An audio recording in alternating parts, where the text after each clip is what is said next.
बबलू एक गरीब लड़का था। वो शहर के एक होटल में वेटर की नौकरी करता था।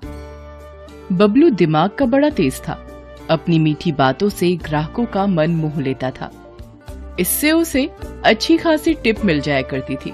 मगर फिर भी कभी कभी उसे ऐसे ग्राहक मिल ही जाते जो बड़े कंगले होते थे। ऐसे ग्राहक न तो खुद अच्छे से खाते थे और न ही टिप देते थे।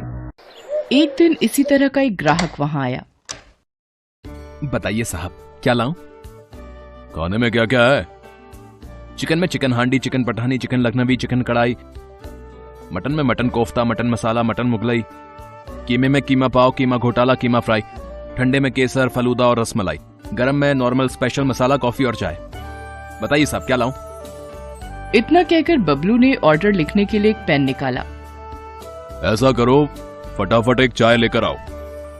ऑर्डर सुनते ही बबलू का मुंह उतर गया। वह बोला, बस चाय? हाँ। बबलू मुंह लटकाए अंदर गया और दूसरे वेटर से बोला, चाय दे दे उस कंगले को। उस शाम होटल के मालिक ने बबलू और दूसरे काम करने वालों को एक बुरी खबर सुनाई। अब इस होटल को हमेशा के लिए बंद करने का टाइम आ गया है। क्या हो गया सेठ? इस जगह के मालिक ने ये जगह किसी पिज्जा हट वाले को बेच दी है। अब यहाँ होटल नहीं, पिज्जा की दुकान चलेगी। इसलिए आप सब लोग अपना अपना इंतजाम देख लें। इस पिज्जा हट ने तो हमें ही हटा दिया। होटल बंद हुए कुछ दिन बीत गए। बेचारे बबलू को कोई काम नहीं मिला।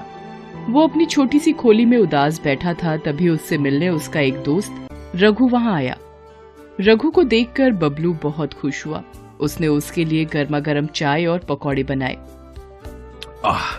वाह, क्या पकौड़े बनाए यार तूने। ये तो जैसे मुंह में घुले से जा रहे हैं। एक काम क्यों नहीं करता, तू चाय और पकौड़े का एक छोटा सा ढाबा खोल ले यार। आहा, अरे यार, मैं कैसे कर सकता हूँ धंधा? और ये चाय पकौड़े का भी कोई धंधा होता है? अबे पकौड़े का धंधा कोई मामूली धंधा नहीं है मेरे भाई। मेरे मोहल्ले में एक पकौड़े वाला रहता है, लक्ष्मण। कम से कम 3-4 हजार का गल्ला है उसका रोज का। अरे भाई, एक आदमी इसी तरह से चाय बेचकर देश का प्रधानमंत्री बन गया और तू इसे छोटा समझ रहा है? बात बबलू की समझ में आ गई। कुछ ही दिनों में इधर उधर से उधार लेकर उसने चाय और पकौड़े का एक छोटा सा ढाबा डाल दिया। उसके हाथों में जादू था। जो भी एक बार उसके पकौड़े खा लेता था, उसके मुंह में उसका स्वाद बस जाता था। फिर तो वो बार बार बबलू की दुकान पर पकौड़े खाने आता था। बबलू का स्वभाव भी बहुत विनम्र था। वह ग्राहकों से बड़ी प्यारी प्यारी बातें करता था। लोग उसके स्वभाव से खुश होकर भी उसकी दुकान पर जा पहुंचते और मन ना होते हुए भी वहां से चाय पकौड़े खाकर ही उठते थे। इस तरह बबलू का ढाबा जोरों से चल निकला। उसे इस ढाबे से अच्छी खासी आमदनी भी होने लगी। एक दिन बबलू अपनी दुकान पर बैठा सोच रहा था, मैं बेकार ही इस धंधे को छोटा समझ रहा था। इस धंधे ने तो मुझे कहां से कहां पहुंचा दिया है। आज मुझे समझ में आ गया है कि ईमानदारी से किया गया कोई भी काम छोटा या बड़ा नहीं होता है। अभी बबलू ये सब सोच ही रहा था कि वहां एक कार आकर रुकी। कार से 2 आदमी लड़खड़ाते हुए निकले और बबलू से कहा, ए हीरो, इधर आ।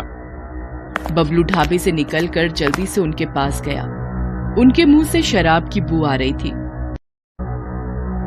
एक काम कर, 2 प्लेट आलू पकौड़े, 2 प्लेट प्याज पकौड़े और 1 प्लेट मूंग दाल का पकौड़ा लेके आ जल्दी से।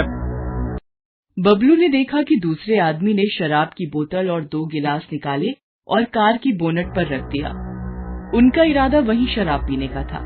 उनका इरादा समझकर बबलू बोला, साहब, पब्लिक प्लेस में शराब मत पीजिए। अबे जा, ज्ञान मत दे, ऑर्डर ला जल्दी से।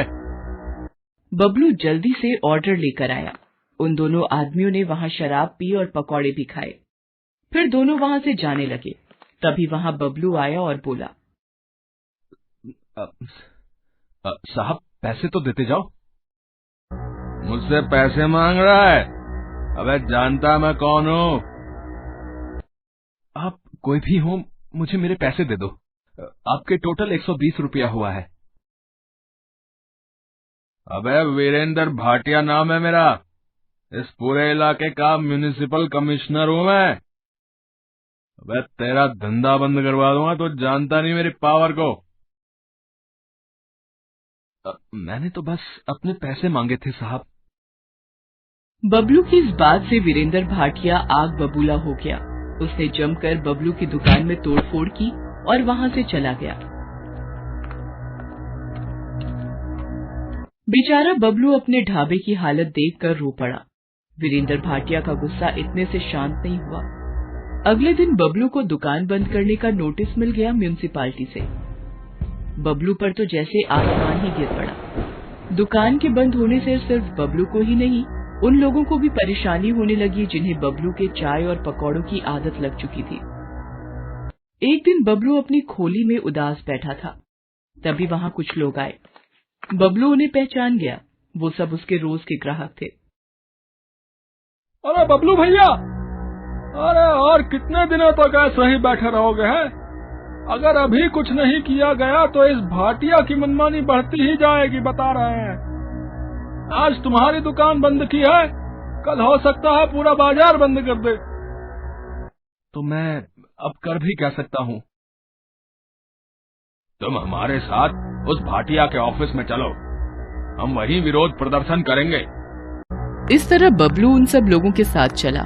इतने लोगों के साथ होने से उसकी हिम्मत भी बढ़ गई थी। वो भाटिया के दफ्तर पहुंचा और अपनी दुकान खुलवाने की मांग की।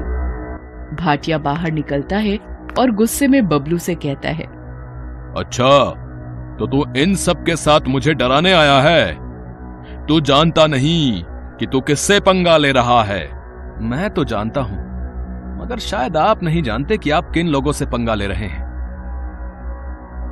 ये गुप्ता जी हैं, हमारे एरिया के इंस्पेक्टर। रोज ड्यूटी के बाद ये मेरी ही दुकान पर चाय पकौड़े खाने आते थे। ये धर्मपाल जी हैं, यहां के एमएलए के खास आदमी। इनकी पार्टी की मीटिंग भी मेरी ही दुकान पर मेरे ही चाय के पकौड़ों के साथ होती है।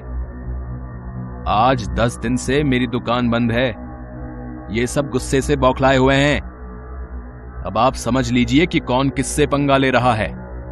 ये छोकरा ठीक ही कह रहा है। पुलिस और नेता लोगों से पंगे लेना ठीक नहीं है।